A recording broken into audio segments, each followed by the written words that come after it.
कथा ज्येष्ठा गौरीची पुरातन काळातील कथा आहे। एका नगरामध्ये एक नरहरी नावाचा ब्राह्मण राहत होता। तो खूप गरीब ब्राह्मण होता। तो दारोदारी भिक्षा मागत असे। मिळणाऱ्या भिक्षेवर म्हणूनच त्याचा उदरनिर्वाह चालत असे। तो देवाची मनोभावे पूजा करत असे। कष्ट करायला तर तो कधीच मागे पुढे पाहत नसे। कोणत्याही सणासुदीला देखील त्याच्या घरी गोडधोड बनवल्यापुरते देखील धान्य नसे। त्याच्या घरी 18 विश्व दारिद्र्य होतं। त्यामुळे तो खूप दुःखी होता। त्याच्या मनी नेहमी येत असे की आपल्याकडे देखील इतरांसारखं धनधान्याची समृद्धी असावी, आपली मुलं देखील लाडाकोडात वाढावी, पण असं काही होतच नव्हतं। पावसाचे दिवस सुरू होते। भाद्रपद महिना आला। त्याच्या गावात सगळीकडे आनंदाचं वातावरण होतं। घरोघरी गणपती आले होते। आता गौरी येणार होत्या। गौरी यायच्या दिवशी त्याची मुलं अंगणामध्ये खेळत होती। तेव्हा त्यांनी पाहिलं की वाजत गाजत बायका गौरी आपल्या घरी घेऊन जात आहेत। त्या बायकांचा उत्साह आणि आनंद पाहून मुलं देखील आनंदित झाली आणि त्यांनाही वाटलं की आपल्या घरी देखील आपण गौरी आणल्या पाहिजेत। लगेच मुलं घरी आली। त्यांनी आईला सांगितलं, आई आपल्या घरी गौरी आण। तेव्हा मुलांचं बोलणं ऐकून ती देखील आनंदित झाली, पण थोडा विचार करून ती म्हणाली, बाळांनो, गौरी आणून काय करू? गौरी घरी आणल्या वरती तिची पूजा अर्चा करावी लागते, तिला घावन घातल्याचा नैवेद्य दाखवावा लागतो, पण आपल्या घरात तर काहीच नाही। तुम्ही तुमच्या बाबांजवळच जा, त्यांना बाजारातून सामान आणायला सांगा। सामान आणलं की आपण गौरी आणू। मुलं लगेचच आनंदाने तिथून उठली, बापाकडे आली आणि त्याला बोलू लागली, बाबा बाजारात जा आणि घावन घाटले त्या सामानाला म्हणजे आपली आई गौरी आणेल। मुलांचा उत्साह बघून बापानं घरात चौकशी केली। तेव्हा त्याच्या बायकोनी सांगितलं की मुलं बाहेरील आनंदी वातावरण बघून आपण देखील गौरी आणायची का असं म्हणत आहेत, पण घरात काहीच नसल्यामुळे मी त्यांना तसं काही स्पष्ट सांगू शकले नाही, म्हणून मी त्यांना तुमच्याकडे पाठवलं। ते ऐकून तो बिचारा ब्राह्मण मनात खूपच दुःखी झाला। तो विचार करू लागला की माझी सोन्यासारखी मुलं आहेत, पण त्यांचा हट्ट मला पुरवता येत नाही। गरिबी पुढे काही उपाय नाही।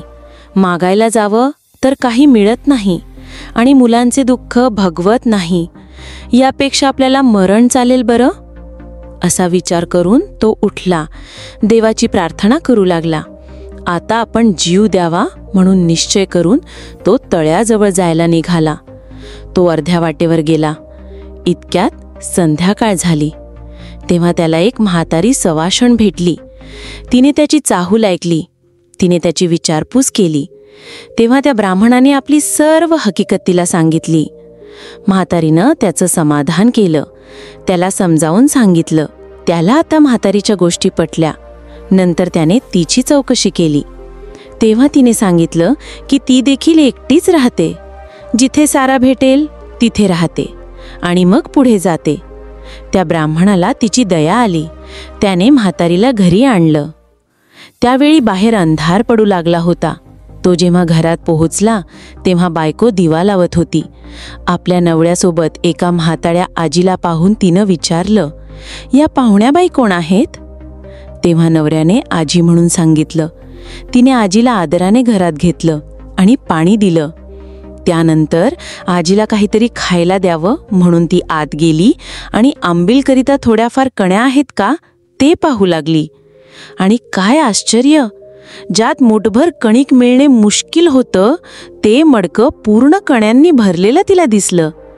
तिला खूप नवल वाटलं।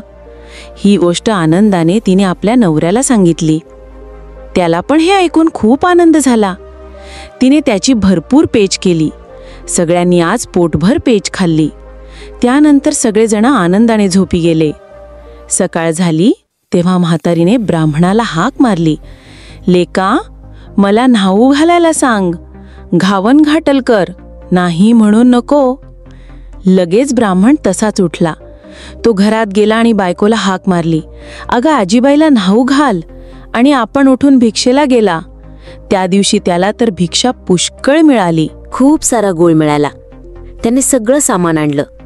त्याच्या बायकोला देखील खूप आनंद झाला। बायकोनं सर्व स्वयंपाक केला। आजीला जेवायला दिलं। मुलं बाळ सुद्धा पोटभर जेवली। त्यानंतर म्हातारीने ब्राह्मणाला हाक मारली, उद्या जेवायला खीर कर असं सांगितलं।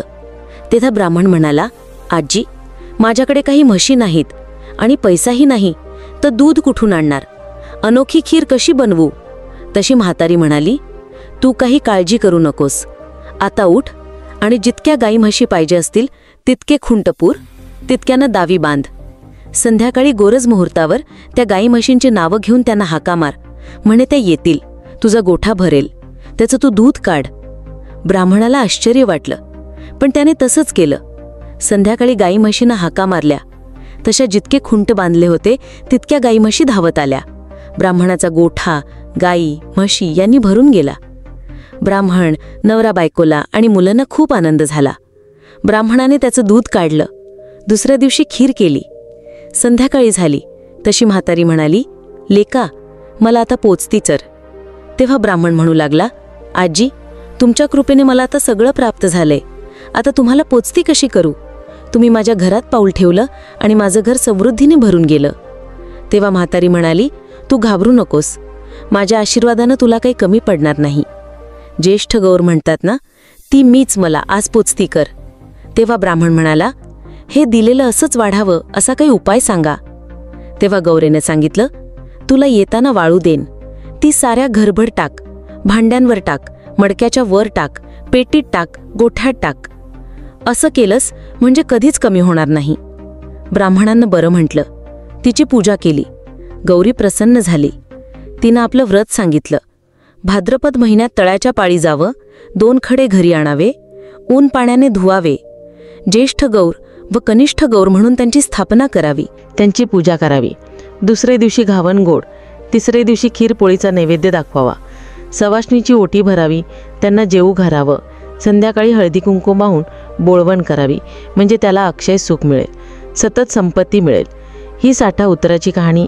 5 उतरी देवाच्या दारी, गाईच्या गोठी, पिंपळाच्या बाई, सुफळ संपूर्ण. ही आहे ज्येष्ठा गौरीची कथा. आता आपण अशीच एक दुसरी आख्यायिका आहे, तर त्या दुसऱ्या आख्यायिकेमध्ये काय सांगितलेलं आहे ते ऐकणार आहोत. समुद्र मंथन या लेखात सांगितल्याप्रमाणे मंथनातून श्री महालक्ष्मी आणि तिची बहीण श्री अलक्ष्मी यांचा जन्म झाला. श्री महालक्ष्मी म्हणजे येणारं धन आणि श्री अलक्ष्मी म्हणजे येणारा धन जो खर्च होतो त्या खर्चाला श्री अलक्ष्मी असे म्हणतात. याप्रमाणे लक्ष्मीची थोरली बहीण अलक्ष्मी ही देखील पूजनीय आहे. या संदर्भातील प्राचीन आख्यायिका अशी आहे. समुद्र मंथनातून अनेक रत्नांच्या बरोबर लक्ष्मी रत्न निघाले.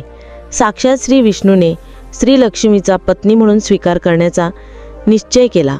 त्यावेळी आपल्या ज्येष्ठ भगिनीचा विवाह झाल्याशिवाय आपण विवाह करणार नाही असे श्री लक्ष्मीने सांगितल्यावर विष्णूने तिचा विवाह एका तपस्वीशी लावून दिला.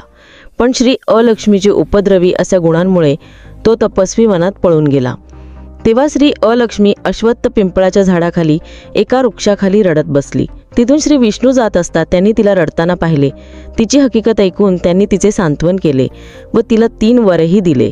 पहिला वर, जेथे भक्तीचा अभाव, आळस, व्यसनाधीनता, नास्तिकता, अधर्म असेल तिथे तिने वास्तव्य करावे. दुसरा वर, शनिवारी अश्वत्यास त्यास प्रदक्षिणा घालणार यांना तिने पीडा देऊ नये. तिसरा वर, दरवर्षी भाद्रपद महिन्यात ज्येष्ठा नक्षत्रावर तिची पूजा केली जाईल असा होता. तेव्हापासून ज्येष्ठालक्ष्मी पूजनाच्या दिवशी लक्ष्मी व अलक्ष्मी या दोन्ही बहिणीची पूजा केली जाते. अशी आहे ही ज्येष्ठानोरीची कथा. तुम्हाला कशी वाटली तुम्ही नक्की कमेंटमध्ये सांगा. चॅनलवर नवीन असाल तर सबस्क्राईब करा. धन्यवाद.